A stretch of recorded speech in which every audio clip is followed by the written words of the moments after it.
சாகும்போது கூட மேக்கப்போட தான் சாகணும். நல்ல பாம்பு கடிச்சிட்டா வேகமா ஹாஸ்பிட்டல் கூட்டு போனோம். அதை விட்டுப்பட்டு 10 நிமிஷத்துல செத்துடுவாங்கன்னு ஒய்ஃப்ட சொல்றாரு. எங்க போற? அத 10 நிமிஷம் இருக்குல்ல, நான் போய் மேக்கப் போட்டு வந்துறேன்டா. இங்க ஒரு நாய் செத்து போச்சுங்க, நீங்க வந்தீங்கன்னா தூக்கிட்டு போயிடலாம். சுடுகாட்டு சொல்லியாச்சா? சொல்லியாச்சுங்க சார். பாட ரெடியா ஆச்சுங்க. ஜிம்ல ஒர்க் அவுட் முடிச்சுட்டு ஒருத்தர் மட்டும் டாடா காட்டிட்டு இன்னொருத்தர் அண்ணன் கூப்பிட்டு ஃபீல் பண்றாரு. நீ பார்த்து மட்டும் அண்ணன் ஏன் மாறி பார்த்து சொல்ல வேண்டியதானே? அவர் அண்ணான்னு கூப்பிட எனக்கு நேச்சுரலா வரும். ஏன்னா அவர் எனக்கு சித்தப்பா. யாருது சித்தப்பு? நீங்க எப்ப வந்தீங்க? என்ன நீ பார்க்கவே இல்லையா? இல்லையே சித்தப்பு.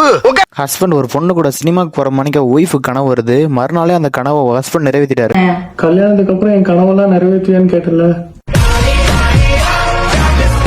ஏண்டா கனவா இருந்தாலும் ஒரு நியாயம் வேணாமாடா? பக்கத்து வீட்டு பையன் 99 மார்க் எடுத்துட்டானா நம்ம பையன் எவ்வளவு மார்க் எடுத்துட்டான்னு கேட்கணும். அதை விட்டு ஒரு மார்க் எங்க போச்சுன்னு கேட்கறாரு. இந்த ஒரு மார்க் எங்கேயும் போகல, உன் பையன் தான் வாங்கிட்டு வந்திருக்கான். படிடா, ஒழுங்கா படிடா, நீ படிச்சு பெரிய ஆளாகணும்டா.